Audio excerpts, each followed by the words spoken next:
Guys, if you're going to Sapporo and hindi ka pumunta dito, medyo sayang ang flight mo. Today we're here at Shiroi Koibito Park. Yes, yung home ng iconic na white chocolate cookies na lagi natin binibili as pasalubong from Japan. Pero plot twist, this place is not just a factory. It's giving European village vibes, chocolate theme park energy, at sobrang Instagrammable talaga. So samahan niyo ako. Kakain tayo sa restaurant. I-try natin yung famous Shiroi Koibito shake, mag-hoard ng cookies, at maghanap ng cute ref magnets for pasalubong. Let's go! So quick info muna. Shiroi Koibito Park is owned by Ishiya Corn Ltd. The company behind the famous Shiroi Koibito cookies. Yung butter lang de chat cookies na may white chocolate sa gitna. Location. It's in Sapporo, Hokkaido. How to get there? From Central Sapporo, sakay ka ng Tozai subway line papuntang Miyanosawa Station. From Miyanosawa, around 7 to 10 minutes walk lang siya. Super easy, may signs naman. If galing ka ng Sapporo Station, around 20 to 30 minutes total travel time. Opening hours usually around 10 a.m. to 6 p.m. Last admission around 5 p.m. Pero syempre check pa rin online before going. Entrance fee. If you just want the shop and outdoor area, minsan free yung certain areas. But if you want to enter the paid factory tour area, around 800 yen for adults. Worth it ba? Let's see. Sayonara.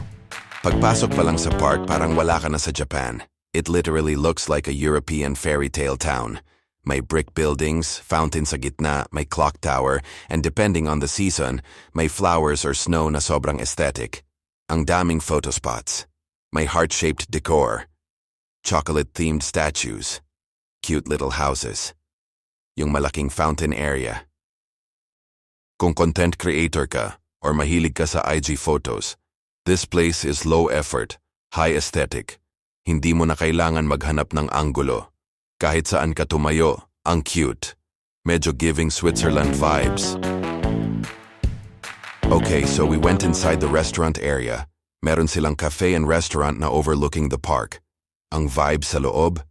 Cozy, European cafe feels. Wooden interiors, warm lighting, very relaxing. And syempre, hindi kami aalis without trying the famous Shiroi Koibito shake. Guys, if mahilig ka sa white chocolate, this is dangerous. It's creamy, rich, milky, and you can really taste that signature Shiroi Koibito flavor. Hindi siya sobrang tamis na nakakaumay. Balanced siya. Parang dessert na inumin. Price range ng drinks usually nasa around 600 to 900 yen depende sa order. They also serve chocolate desserts, cakes, parfaits, light meals. Perfect siya pang midday break after exploring Sapporo. Honestly, drinking that shake habang nakikita mo yung chocolate park sa labas? Core memory unlocked. Okay, so pagbaba namin sa main shop area, literal na chocolate heaven. As in pagpasok mo pa lang, maaamoy mo na yung mix ng butter and chocolate. Alam mong mapapagastos ka na. Let's start with the star of the show, the Shiroi Koibito cookies. These are the iconic thin butter langue de chat cookies, sandwiched with white chocolate sa gitna. May version din sila na milk chocolate instead of white. Super famous talaga siya in Hokkaido. Like, if may magtanong sa'yo, anong pasalubong from Sapporo? Automatic sagot mo, Shiroi Koibito.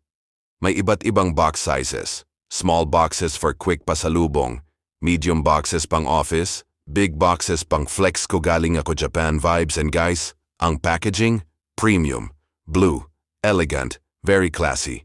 Kahit ipang gift mo sa boss mo, safe ka. Pero hindi lang yon. Meron din silang park-exclusive packaging, meaning hindi mo mabibili sa airport or ibang stores. Yung design may Shiroi Koibito Park illustration, so kung collector ka ng limited editions, this is your moment. Next section, ibang chocolate treats. May chocolate bars, assorted chocolate boxes, Baumkuchen, langue de chat variations, chocolate rolls, And meron silang mga fresh desserts din, like cakes and chocolate pastries na pwede mong kainin agad. If gusto mo ng something na hindi typical pasalubong, try mo yung kanilang chocolate cakes or baked sweets na naka-cute packaging. Perfect pang for myself treat habang nasa hotel ka later. Because let's be honest, hindi lahat ng binibili natin for pasalubong umaabot sa Pilipinas. Sayonara. Okay, this part medyo unexpected pero cute. May merch sila. Yes, may Shiroi Koibito shirts. Simple lang design. Usually may logo or chocolate-themed print. Very Japan souvenir coded. If gusto mo ng wearable memory from Sapporo, pwede na. Meron din tote bags, eco bags, pouches, and ito pa. May pillows na Shiroi Koibito inspired. Like literal cushion na may cookie design or branding. It's giving soft girl chocolate aesthetic. Medyo extra siya as pasalubong, but if my friend kang mahilig sa unique items, this is actually cute. Now, let's talk about the small but powerful items. Magnets.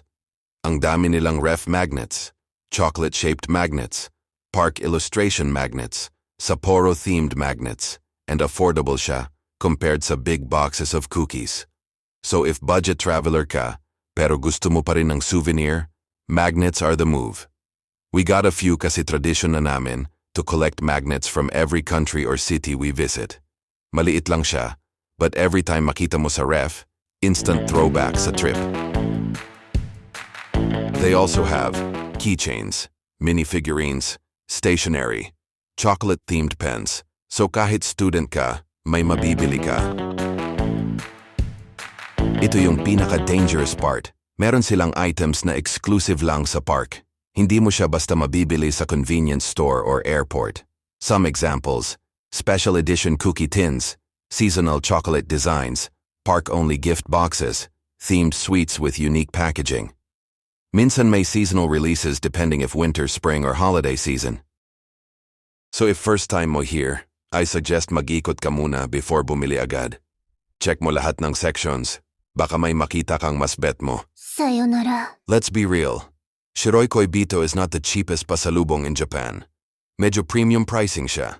Small boxes usually around 800-1,000 yen pataas. Bigger boxes can go several thousand yen depende sa size. What I like about shopping here is hindi chaotic, hindi siya super siksikan. Organized yung shelves, ang linis, ang aesthetic. It feels premium but still fun. Habang nagbabayad ka, mapapaisip ka, deserve ko to. Sayonara. So is Shiroi Koibito Park worth it?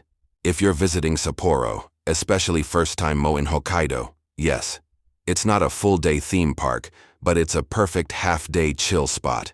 You get aesthetic European vibes, chocolate factory tour, unique desserts, official pasalubong shopping, cute photo spots. It's giving sweet, chill, wholesome travel day. If you're planning a Sapporo itinerary, add Shiroi Koibito Park. Kahit hindi ka super chocolate fan, maa-appreciate mo yung vibe. And if you are a chocolate fan, this is your Disneyland ka VidJoes.